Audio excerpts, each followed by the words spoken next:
सोने और चांदी की कीमतों में अचानक आई गिरावट ने निवेशकों और आम जनता के बीच चिंताएं बढ़ा दी हैं। जो सोना और चांदी कुछ दिन पहले आसमान छू रहे थे, उनमें अचानक क्रैश जैसे हालात क्यों बने?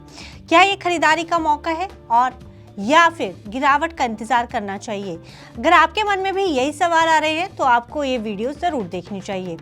कुछ दिनों पहले तक जहां सोने चांदी में निवेश करके निवेशक मालामाल हो रहे थे, वहीं पिछले कुछ दिनों से रिकॉर्ड तोड़ तेजी दिखाने वाला सोना और चांदी अब अचानक औंधे मुंह गिर पड़े हैं। बाजार में इस गिरावट को ब्लैक मंडे की तरह देखा जा रहा है। आम आदमी सोच रहा है कि क्या शादी ब्याह की खरीदारी अभी कर लेनी चाहिए, वहीं निवेशक परेशान है कि क्या उनका मुनाफा अब डूब जाएगा। एक्सपर्ट्स ने इस गिरावट के पीछे 3 बड़ी वजह बताई हैं। क्या है वो वजह और आगे क्या करे निवेशक, चलिए जानते हैं इस वीडियो में। नमस्कार, मेरा नाम है गुंजन मित्तल और आप देख रहे हैं मनी 9। दरअसल रिपोर्ट के मुताबिक कुछ दिनों से अंतर्राष्ट्रीय और भारतीय बाजारों में सोने चांदी की कीमतों में भारी उठापटक देखी जा रही है। सोने चांदी में पिछले 2 दिनों से गिरावट देखने को मिल रही थी, लेकिन बुधवार 18 फरवरी को मल्टी कमोडिटी एक्सचेंज यानी एमसीएक्स पर 2 दिनों से बनी गिरावट पर आखिरकार ब्रेक लग गया है। सोने की कीमतों में करीब 1% की तेजी देखी गई है। शॉर्ट कवरिंग के चलते अप्रैल वायदा सोना लगभग 2000 यानी 1.2% उछलकर 1,53,303 रुपए प्रति 10 ग्राम पर पहुंच गया है। वहीं मार्च वायदा चांदी 4,100 रुपए से ज्यादा यानी करीब 2% बढ़कर 2,33,673 रुपए प्रति किलोग्राम पर पहुंच गई है।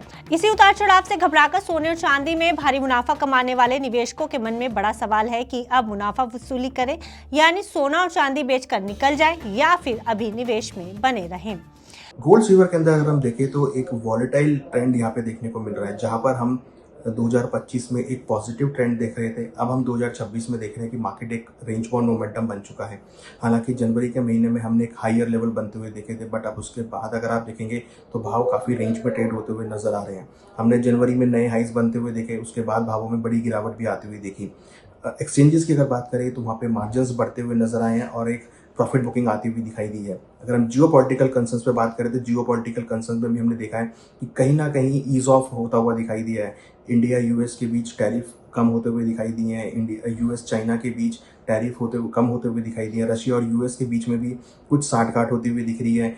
यूएस और ईरान के बीच में भी कुछ ना कुछ ईज ऑफ होता हुआ दिखाई दे रहा है। तो ऐसे में लग रहा है कि जो सेव हेवन डिमांड है गोल्ड सिल्वर की, वो यहाँ पर कुछ कम होती हुई दिख रही है। तो लग रहा है कि एक जो शॉर्ट टर्म में मोमेंटम है वो एक रेंज बाउंड रहेगा और एक लंबी ट्रेंड यहाँ पर देखने को नहीं मिल सकता। मीन जो लेवल हमने ऑलरेडी हाई बनते हुए देखे, शायद वो लेवल अभी शॉर्ट टर्म में ना देखने को मिले। तो हमें लगता है कि अभी जो मार्केट चल रहा है वो बहुत रेंज बाउंड है और ऐसे रेंज बाउंड में शॉर्ट टर्म ट्रेडिंग यहाँ पर देखने को मिल सकती है, जिसमें लोअर लेवल पे खरीद के हायर लेवल पर बेचा जा सकता है या हायर लेवल पे बेच के लोअर लेवल पे खरीद सकते हैं। तो इस टाइप की ट्रेडिंग यहाँ पर देखने को मिल सकती है। आपको बता दें कि पिछले 1.5 साल में इन दोनों मेटल्स ने अपने निवेशकों को मालामाल कर दिया है। सोना 101% और चांदी 167% तक बढ़ी है। हालांकि जानकारों का मानना है कि अब इन मेटल्स में बड़ा दांव लगाना जोखिम भरा हो सकता है। पिछले 18 महीनों में डॉलर के हिसाब से सोना 101% और रुपए के हिसाब से 116% तक बढ़ा है। वहीं चांदी डॉलर के हिसाब से 167 और रुपए के हिसाब से 198% उछली है। लेकिन जनवरी 2026 में सोने में अपने हालिया रिकॉर्ड स्तर से 7.8% और चांदी में 36.63% की गिरावट आई है। इस गिरावट के पीछे 3 बड़ी वजह बताई जा रही हैं। पहला है निवेशकों की प्रॉफिट बुकिंग। जब सोना रिकॉर्ड ऊंचाई पर पहुंच गया तो बड़े निवेशकों और फंड हाउसों ने अपना मुनाफा वसूलना शुरू कर दिया, जिससे बड़े पैमाने पर सोने की बिकवाली ने कीमतों को नीचे धकेल दिया। दूसरी वजह है अमेरिकी फेडरल रिजर्व के संकेत। अमेरिका से आए आर्थिक आंकड़ों ने संकेत दिया है कि ब्याज दरों में कटौती में अभी और देरी हो सकती है। जब ब्याज दरें ऊंची रहती है तो सोने की मांग कम हो जाती है। वहीं तीसरी बड़ी वजह है डॉलर की मजबूती। वैश्विक बाजार में डॉलर इंडेक्स में मजबूती आई है। नियम ये है कि जब डॉलर मजबूत होता है तो उसके मुकाबले सोना सस्ता होने लगता है, क्योंकि अंतर्राष्ट्रीय स्तर पर सोने की कीमत डॉलर में तय होती है। ऐसे में एक्सपर्ट्स का मानना है कि अगर आप नए खरीदार हैं तो एक साथ सारा पैसा ना लगाएं। इसे बाय ऑन डिप्स की रणनीति कहते हैं। अगर सोना 1000 से 2000 रुपए गिरता है तो थोड़ा खरीदे, फिर गिरावट आए तो और खरीदे। इससे आपकी खरीद की औसत कीमत जो है वो कम होती जाएगी।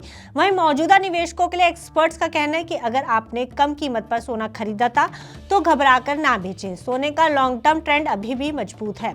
विशेषज्ञों के अनुसार ये सिर्फ एक करेक्शन है, कोई स्थायी मंदी नहीं है।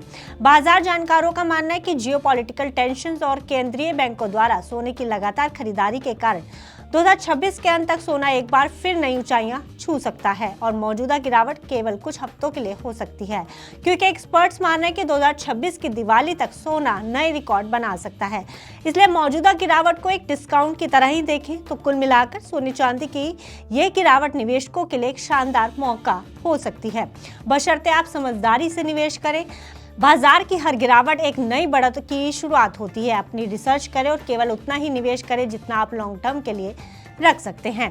फिलहाल इस खबर में इतना ही। आप बिजनेस से जुड़ी अन्य खबरों के लिए देखते रहे मनी 9।